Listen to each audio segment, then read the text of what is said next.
Hello students, hope you are doing well. I will be your teacher for this lecture. The topic name is reproductive health. This is taken from NCERT class 12th unit 4. In today's class we are going to learn about the concept IMR and MMR birth control. आज की class में हम क्या पढ़ने वाले हैं? IMR. IMR stands for infant mortality ratio.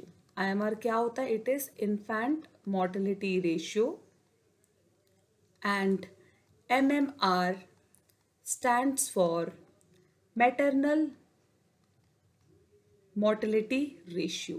यानी ये MMR और MMR हमें क्या बताता है? ये हमें बताता है एक पर्टिकुलर नंबर में कितने इन्फेंट्स की डेथ हुई और एक पर्टिकुलर नंबर में कितने मैटरनल कितनी मदर्स की डेथ हुई. Okay, if we want to describe this infant mortality ratio, this infant mortality ratio, it can be defined as the loss of young children. infant mortality ratio क्या होता है? The loss of the young children, यानी कि the loss of the young ones who are under the age of 1, मतलब जिनकी as 1 से कम है. the age is below 1, तो उसमें कितने बच्चों की डेथ हुई वो नंबर हमें बताएगा infant mortality ratio.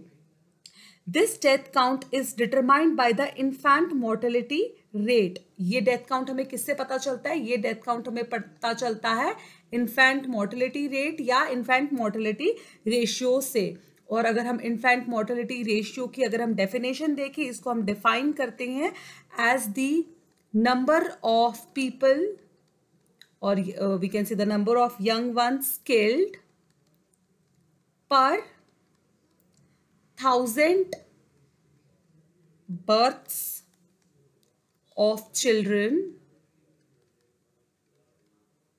below the age of 1. यानी कि ऐसा नहीं है कि पैदा होते ही अगर बच्चा मर गया तो that is infant mortality ratio. In case after a baby is born after below, if the baby is below the age of 1, it will be considered under the infant mortality ratio. यानी कि अगर किसी बच्चे की death हो जाए 1 साल से कम उम्र में, so that will be included in this IMR ratio. While as this MMR maternal mortality ratio क्या है?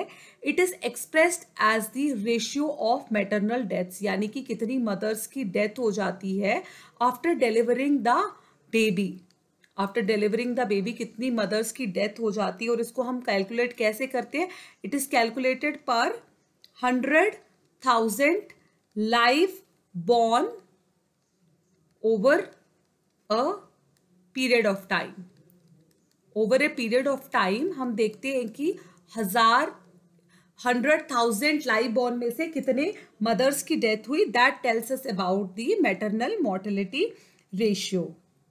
ओके, बोथ IMR और MMR जो है इसका रेट अब कम हो चुका है. The infant mortality ratio and the maternal mortality ratio ये कम हो चुका है. If we will see the stats globally in the year 1990, अगर हम 1990 में देखें जो IMR था, there were almost 9 million children who died in 1990 below the age of 1, while as according to the stats of 2015 the number has decreased from 9 million to 4.6 million children.